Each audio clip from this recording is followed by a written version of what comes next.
Hello, dear learners. Let's read today a very beautiful poem. She Walks in Beauty. आज जो poem हम पढ़ने जा रहे हैं उसका टाइटल है शी वॉक्स इन ब्यूटी। इसके राइटर हैं लॉर्ड बायरन। चलिए हम पहले इस पोइम के बारे में और पोइट के बारे में थोड़ी बात कर लेते हैं। जो पोइट हैं लॉर्ड बायरन, वो रोमांटिक एज के पोइट हैं और अर्ली 19th सेंचुरी में उन्होंने पोइट्री लिखी थी। बायरन के जो बेस्ट पॉपुलर और बेस्ट नोन वर्क्स हैं उनमें Don Juan, Childe Harold's Pilgrimage और एक short lyric she walks in beauty है। He is regarded as one of the greatest British poets and remains widely read and influential. Byron continued to produce poetry until the end of his life in 1824. He was only 36 when he died. बहुत छोटी उम्र में उनकी death हो गई थी। मात्र 36 साल के जब वो थे तब उनकी डेथ हो गई थी। A scandalous and rebellious lifestyle. उनका जो जीवन था वो कैसा रहा था, थोड़ी सी उसके बारे में बात कर लेते हैं। He had a relationship with his half sister. Augusta जो उनकी हाफ सिस्टर थी उनसे उनका संबंध था और एक बेटी का जन्म भी हुआ उन बायरन और ऑगस्टा के। एनाबेल मिलबैंक से 1815 में उन्होंने शादी की, लेकिन वो उन्हें छोड़ के चली गई। Byron was a ladies man, he was an international celebrity of his time. बहुत सुंदर थे बायरन और औरतों में बहुत ही लोकप्रिय थे। Byron's poetry was widely condemned on the moral grounds and was frequently attacked by critics. नैतिक गलतियों के कारण यानी नैतिकता की कमी के कारण उनकी कविता की आलोचना की जाती थी और जो आलोचक थे वो उन पे इस बात के लिए हमले करते रहते थे। आइए अब हम इस पोएम के बारे में बात करते हैं। She walks in beauty is a lyric poem centering on the extraordinary beauty of a young lady. ये जो पोएम है ये एक औरत के सौंदर्य के बारे में लिखी गई है, जिसमें एक औरत के सौंदर्य के बारे में बताया गया है कि वो कितनी ज़्यादा खूबसूरत है, बेहद खूबसूरत है। George Gordon Byron, commonly known as Lord Byron, wrote this poem in 1814 and published it in a collection Hebrew Melodies. इस पोएम को उन्होंने 1814 में लिखा था और Hebrew Melodies नाम की जो बुक है उसमें उन्होंने इसको पब्लिश करवाया था। अब देखिए हम इस पोएम के और कंटेक्स्ट की बात करते हैं कि कैसे उन्होंने इस पोएम को लिखा, क्या ऐसी सिचुएशन थी जिससे प्रभावित वो हुए। On the evening of June 11, 1814, Byron attended a party with his friend James Wedderburn Webster at the London home of Lady Sarah Caroline Sitwell. 1814 में बायरन एक पार्टी में गए और वहाँ पे जो पार्टी के अंदर गेस्ट आए हुए थे बहुत सारे, उन सभी गेस्ट्स में एक बहुत ही खूबसूरत लड़की थी जिसका नाम था मिसेस एनी बेट्रिक्स विलमोट, जो बायरन के कजिन सर रॉबर्ट विलमोट की और पत्नी थी। सर एनी बेट्रिक्स विलमोट, आप इस नाम को याद रखना स्टूडेंट्स। ये भी उस पार्टी में आई हुई थी। Her exquisite good looks dazzled Byron and inspired him to write she walks in a beauty. उसकी खूबसूरती ने बायरन को और बहुत ज़्यादा प्रभावित किया और बायरन प्रेरित हुए और उसी से प्रेरित होकर उन्होंने शी वॉक्स इन ब्यूटी नाम की ये पोएम लिखी। यानी एनी बेट्रिक्स विलमोट नाम की खूबसूरत लड़की की सुंदरता के बारे में उन्होंने इस कविता में लिखा है। चलिए अब हम पोएम को देखते हैं। पहले मैं आपको थोड़ी सी बात बता दूं कि सौंदर्य जो है उसके बारे में बहुत से कवियों ने लिखा है, लेकिन this poem is a bit different. ये थोड़ी सी अलग पोएम है क्योंकि इस पोएम में उन्होंने सौंदर्य की तुलना जो है वो रात से की है। मोस्टली सुंदरता की जो तुलना है वो दिन से की जाती है, रोशनी से की जाती है, लेकिन यहाँ पे उन्होंने सौंदर्य की तुलना और रात से की है। उसका एक कारण भी है कि जब एनी जो है वो जब पार्टी में गई थी तो उन्होंने ब्लैक कलर की ड्रेस पहन रखी थी, तो शायद उसी से प्रभावित होकर उन्होंने उसके सौंदर्य की तुलना रात से की है। और वो कहते हैं कि रात और दिन दोनों की सुंदरता जो है, दोनों की जो अच्छाइयाँ हैं वो उसके सौंदर्य में मिली हुई हैं। यानी उनकी जो पर्सनैलिटी है, एनी की जो पर्सनैलिटी है उसमें दोनों की कैरेक्टरिस्टिक्स हैं, दोनों के गुण हैं, दोनों के मेरिट्स हैं, डे और नाइट दोनों का सौंदर्य उनके व्यक्तित्व में शामिल है। चलिए अब हम पोइम पढ़ते हैं। Let's read the poem.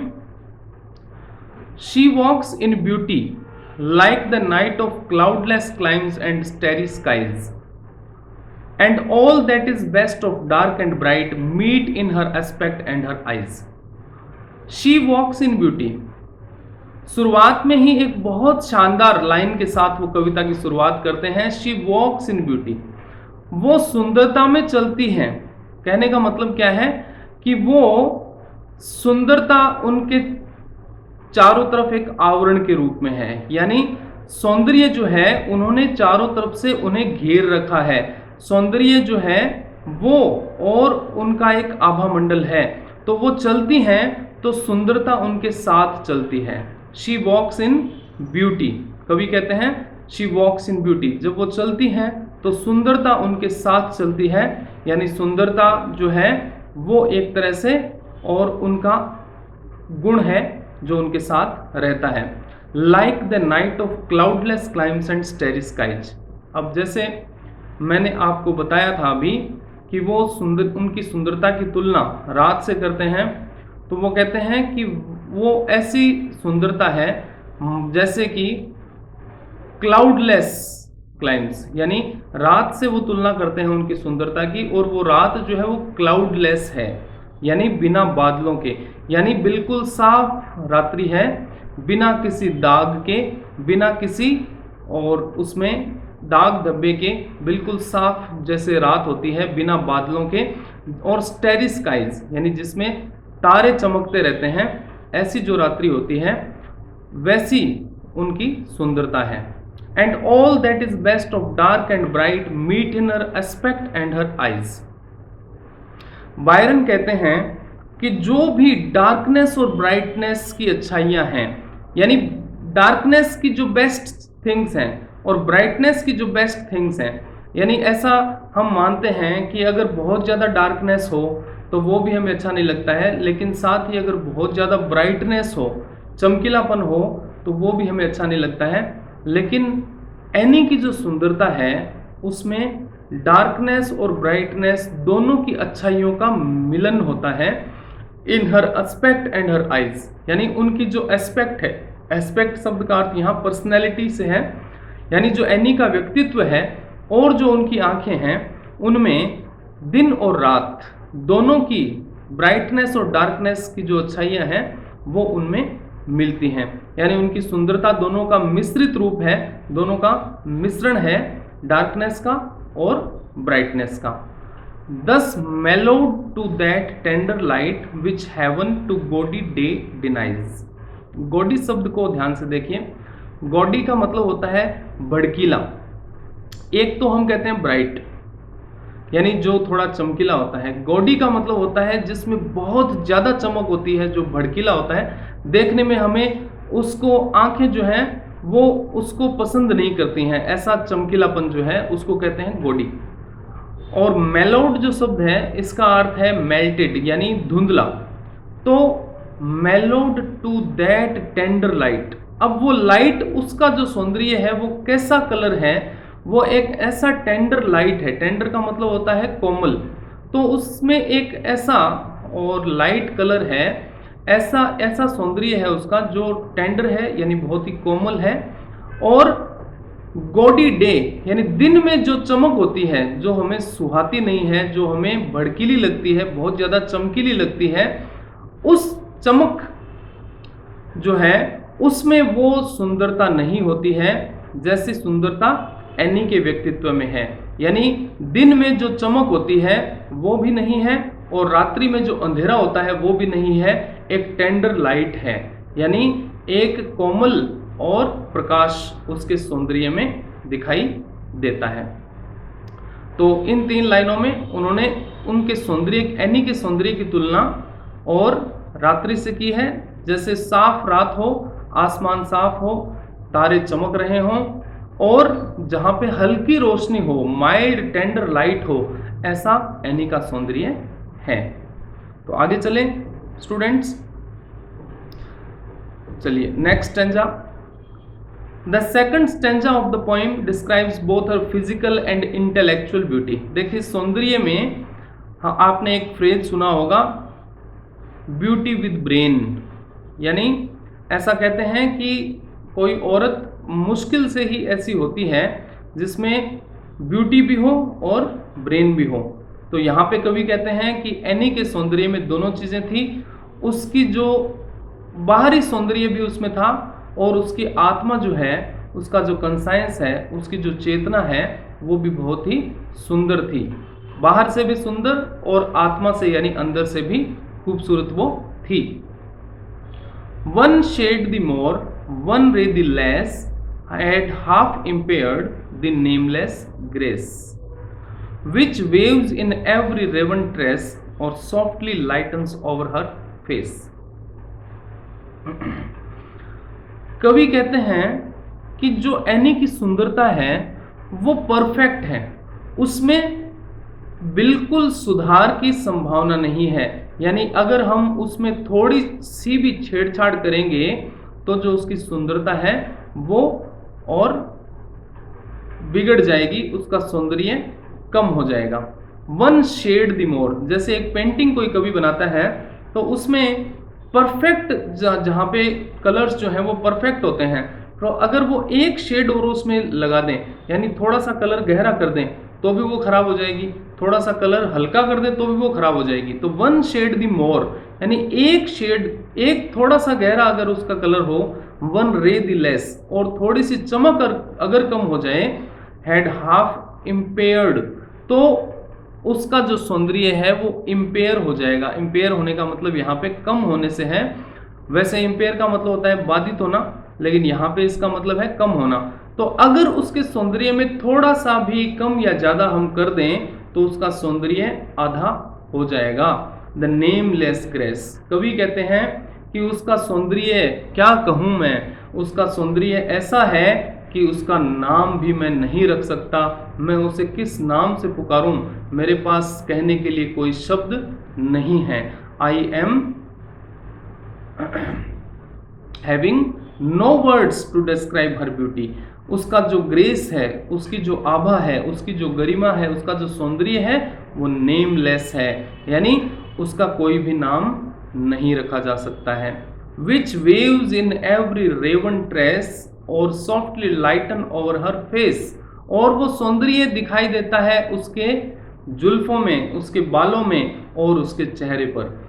Trace शब्द जो है वो कहते हैं जुल्फों को यानी बालों को, रेवन कहते हैं ब्लैक यानी डार्क ब्लैक। तो उसका जो सौंदर्य है, उसका चेहरा जो कि बिल्कुल सॉफ्ट है, बिल्कुल लाइट है, यानी उसके चेहरे पे एक चमक है, और बाल जो हैं वो काले घने और गहरे बाल हैं।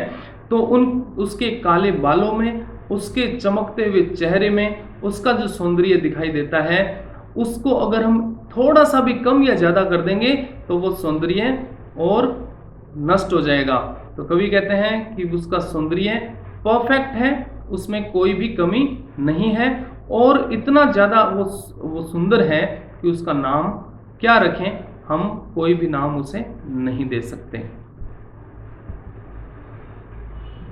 Where thoughts serenely sweet express how pure, how dear their dwelling place. अब कवि कहते हैं कि जो उसके विचार हैं वो भी उतने ही सुंदर हैं, इतने ही प्योर हैं। उसके विचार, जितना उसका बाहरी स्वरूप सुंदर है, उतना ही उसका मानसिक जो स्वरूप है, यानी उसके जो विचार हैं, उतने ही वो सुंदर और प्योर हैं। थॉट्स जो उसके हैं वो एक्सप्रेस करते हैं, बताते हैं कि उनका जो ड्वेलिंग प्लेस है, ड्वेलिंग प्लेस का मतलब है निवास स्थल। तो जो विचारों का निवास स्थल है वो कौन सा है? व्यक्ति का मस्तिष्क। यानी कवि कहना चाहते हैं कि उसके विचार जो कि उसके मस्तिष्क में रहते हैं वो भी उसका मस्तिष्क, उसका कंसाइंस, उसकी चेतना, उसकी आत्मा, वो भी बहुत ही प्योर है, बहुत ही शुद्ध है, बहुत ही सुंदर है। तो कवि कहते हैं कि जितना वो बाहर से सुंदर है उतनी ही वो अंदर से भी सुंदर है। उसका माइंड बिल्कुल प्योर है और वो बहुत ही इनोसेंट है।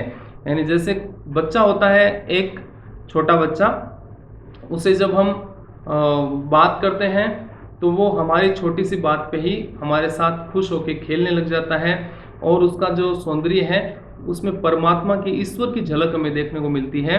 वैसे ही वो भी बिल्कुल इनोसेंट है, बिल्कुल प्योर है, और उसका सौंदर्य जो है वो उसके बॉडी में भी, उसके शरीर में भी दिखाई देता है, और उसके विचारों में भी, उसकी बातों में भी दिखाई देता है। चलिए आगे चलें। चलिए अब लास्ट स्टेंजा की हम बात करते हैं। In the last stanza the poet talks about both her physical and intellectual beauty. इसमें भी वो उसके शरीर की और उसकी बौद्धिकता की, यानी उसकी आत्मा की, उसके विचारों की सुंदरता के बारे में बात करते हैं। And on that cheek and over that brow, so soft, so calm, yet eloquent, the smiles that win, the tints that glow, but tell of days in goodness spent. कवि बायरन यहाँ पे कहते हैं कि उसके चेहरे पे जो सुंदरता है और जो चमक है वो ये बताते हैं कि वो अंदर से कितनी अच्छी है, यानी उसका नेचर कितना अच्छा है। कहते हैं ना कि जैसा हम होते हैं वैसा ही हम बाहर से दिखाई देते हैं। अगर हमारे विचार अच्छे हैं तो हमारा शरीर भी अच्छा होगा, हमारे चेहरे पे चमक होगी। एंड ऑन दैट चीक, चीक कहते हैं गालों को, और ब्रो कहते हैं माथे को। तो उसके माथे पे और उसके गालों पे, जो कि बहुत ही सॉफ्ट हैं, यानी बहुत ही कोमल हैं, काम यानी बिल्कुल शांत हैं, यट इलोक्वेंट, यहाँ पे कभी एक कंट्राडिक्टरी बात कहते हैं, यानी विरोधाभास, कि वो बिल्कुल शांत है लेकिन फिर भी इलोक्वेंट है। इलोक्वेंट का मतलब बेबाक, बहुत ज़्यादा बोलने वाला।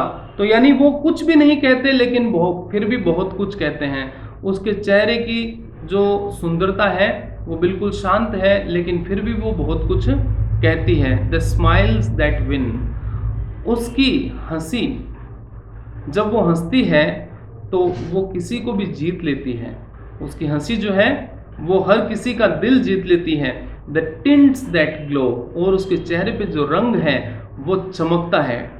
But tell of days in goodness spent, और ये सब बातें हमें बताती हैं कि उसने जीवन में कितने अच्छे काम किए हैं। डेज इन गुडनेस स्पेंट का मतलब है कि उसके दिन अच्छाई में बीते हैं, यानी उसने जीवन में अच्छे काम किए हैं। इसी वजह से उसके चेहरे पे एक चमक है, उसकी हंसी, उसके गाल, उसका माथा, ये सब बहुत ही सॉफ्ट, काम, और उसके चेहरे पे एक शांति है और एक चमक है। ये सब इस बात की निशानी है कि वो दिल की बहुत साफ है, बहुत प्योर है, और उसने बहुत अच्छे काम जीवन में किए हैं। A mind at peace with all below. अब कवि कहते हैं कि उसका माइंड बिल्कुल पीसफुल है, उसके मस्तिष्क में बिल्कुल शांति है। ऑल बिलो यानी जो भी लोग उसके आसपास हैं उनके साथ वो बड़ी शांति से रहती है, किसी के साथ वो बदतमीजी नहीं करती है, किसी से झगड़ा नहीं करती है, बल्कि बहुत ही प्रेम से वो सभी के साथ रहती है। A heart whose love is innocent, और उसका दिल इतना कोमल है कि उसका प्यार बिल्कुल बच्चों की तरह निर्दोष है, सरल है। उसका सरल स्वभाव ही और उसके सौंदर्य का कारण है। तो इस कविता में कवि ने बताया है एक तरह से कि जो व्यक्ति दिल से साफ होता है, दिल का प्योर होता है, उसका जो शरीर है उस पे उसकी अच्छाई जो है वो दिखाई देने लग जाती है। और एनी जो है उसके विचार बहुत ही शुद्ध हैं और बहुत ही प्योर हैं। इसी वजह से उसका जो शरीर है वो भी बहुत ही सुंदर है और उसके चेहरे पे उसकी सुंदरता, विचारों की सुंदरता दिखाई देती है। तो चलिए अब हम आगे बात करते हैं इस पोएम के अंदर जो फिगर्स ऑफ स्पीच यानी अलंकार, छंद वगैरह कौन से आए हैं। सिमली, सबसे पहले हम बात करते हैं सिमली यानी उपमा की।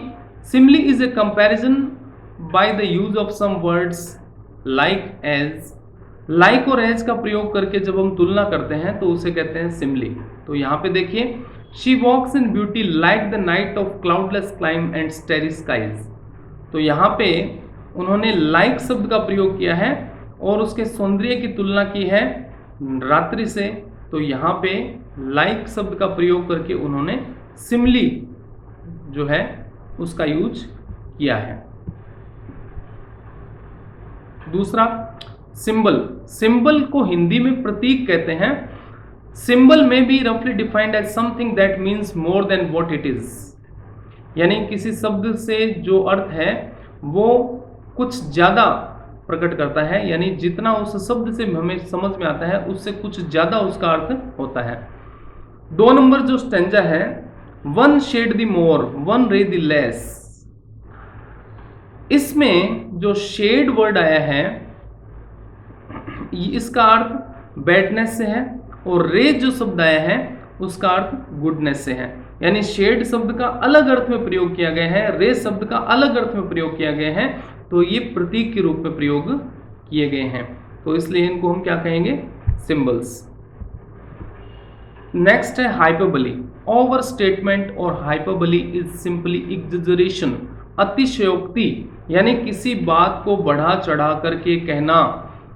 तो इसका उदाहरण इस कविता में हमें मिलता है, दस mellowed to that tender light which heaven to gaudy day denies. These lines have hyperbolic meaning because it means the woman has beauty that softly emitted from herself. इन लाइनों में कवि कहते हैं कि उसका सौंदर्य ऐसा था जैसे वो उसके अंदर से ही प्रकट हो रहा हो, यानी हेवन के द्वारा भी, हेवन भी जितना सौंदर्य नहीं दे सकता है उतना सौंदर्य उसके अंदर से प्रकट हो रहा था। तो ये एक तरह से अतिशयोक्ति है, कवि ने बढ़ा चढ़ा करके उसके सौंदर्य का वर्णन किया है। अब हम बात कर लेते हैं इस पोएम के राइम स्कीम और मीटर की। Rhyme scheme of the first stanza is A B A B A B, second stanza C D C D C D, third stanza E F E F E F. End rhyme are masculine. इसमें कवि ने masculine rhyme का प्रयोग किया है, यानी जो lines हैं उनकी जो राइम है वो पूरी तरह से मिलती है। The metre is predominantly iambic tetrameter. इस पोएम में कवि ने आइएम्बिक टेट्रामीटर का प्रयोग किया है। इसका मतलब क्या है, जिसमें 4 पेयर होते हैं अनस्ट्रेस और स्ट्रेस सिलेबल के, यानी पहला अनस्ट्रेस सिलेबल होता है, दूसरा स्ट्रेस सिलेबल होता है, और ऐसे 4 पेयर होते हैं तो 8 सिलेबल हो गए, और इसको हम कहते हैं आइएम्बिक टेट्रामीटर।